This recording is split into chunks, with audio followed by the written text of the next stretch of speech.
Hello friends, എല്ലാവർക്കും നമസ്കാരം. ഇന്ന് ദുഃഖ്രാന തിരുനാളാണ്. അപ്പോൾ എല്ലാവർക്കും ദുഃഖ്രാന തിരുനാൾ ആശംസകൾ. അപ്പോൾ എന്താണ് ഈ ദുഃഖ്രാന തിരുനാൾ? അതായത് തോമാസ് ലീഹ ഇന്ത്യയിലേക്ക് വന്നതിൻ്റെ ഭാഗമായിട്ടാണ് ഇവിടെ ക്രിസ്ത്യാനികൾ രൂപം കൊണ്ടതെന്ന് എല്ലാവർക്കും അറിയാം.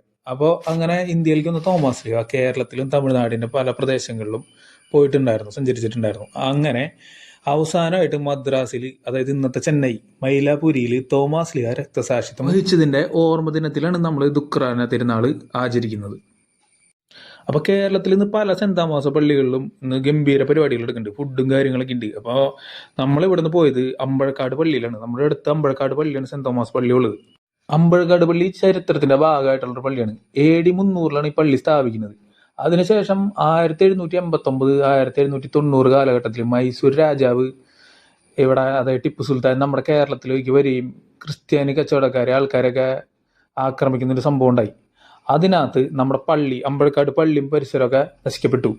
അതിനുശേഷം രണ്ടാമത് പള്ളി പണിതപ്പോൾ അന്ന് മരണപ്പെട്ട വിശ്വാസികളുടെ ഓർമ്മയ്ക്ക് വേണ്ടിയിട്ട് അവിടെ 3 കരിങ്കൽ കുരിശുകൾ സ്ഥാപിച്ചിട്ടുണ്ട്. അത് ഇന്ന് നമുക്ക് ആ വഴി ട്രാവൽ ചെയ്യുമ്പോൾ റോഡ് അവിടെ നമുക്ക് കാണാൻ പറ്റും. അപ്പോൾ എല്ലാവർക്കും ഒരിക്കൽ കൂടി ദുഃഖ്രാന തിരുനാൾ ആശംസകൾ. അടുത്തുള്ള പള്ളിയിലൊക്കെ പോയിട്ട്, സെന്റ് തോമസ് പള്ളിയിലൊക്കെ പോയിട്ട് ഫുഡൊക്കെ കഴിക്കുക, ഹാപ്പി ആയിട്ടിരിക്കുക. അപ്പം മറ്റൊരു വീഡിയോ ആയിട്ട് നമുക്ക് അടുത്ത ദിവസം കാണാം. Thank you all.